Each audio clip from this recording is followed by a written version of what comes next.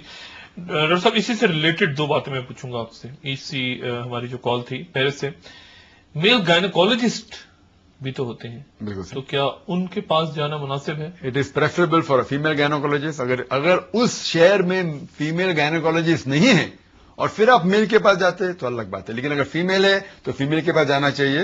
تو as far as گائنیکولوجسٹ کا concern, الحمدللہ دنیا میں کئی لیڈیز ہے, اس کا مسئلہ نہیں ہے. لیکن باقی ڈیزیز جب ہوتے ہیں, ہارٹ کے ڈیزیز یا برین کی ڈیزیز, اس میں فیمیل بہت کم ہوتے ہیں. تو اس وقت جب فیمیل ڈاکٹرز موجود نہیں ہیں, اس فن کے ماہر, اس وقت آپ اگر میل کے پاس جاتے ہیں مجبوری میں تو بالکل جائز. ڈاکٹر صاحب سود کے حوالے سے بات ایک میں پوچھنا چاہوں گا آپ سے, اور یہ بڑی امپورٹنٹ بات ہے یقیناً ہمارے ویورز کے لیے بھی.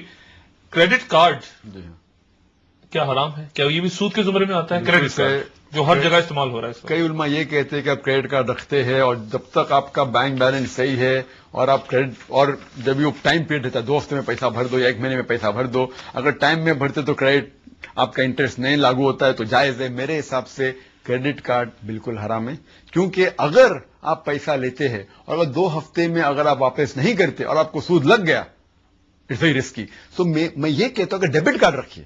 ڈیبٹ کارڈ میں کیا ہوتا ہے کہ جتنا اکاؤنٹ کے اندر آپ کا پیسہ ہے اتنا ہم خرچ کر سکتے ہیں. کریڈٹ کارڈ سے آپ کو ہوتا ہے ابھی میں خرچہ کروں گا, اگلے مہینے تنخواہ آئیں گی, میں دے دوں گا, انشاءاللہ 2 ہفتے میں ہو جائے گا, اور نہیں ہوا تو حرام میں شامل ہوگا. اور اتنا بڑا حرام ہے کہ اللہ اور رسول آپ کے اوپر جنگ کریں گے. اسی لیے اگر کارڈ رکھنا چاہتے ہیں آپ تو آپ ڈیبٹ کارڈ رکھیے جس کے اندر سود کا ذرا بھی انوالومنٹ نہیں, اور آپ کا اکاؤنٹ ہونا چاہیے کرنٹ اکاؤنٹ.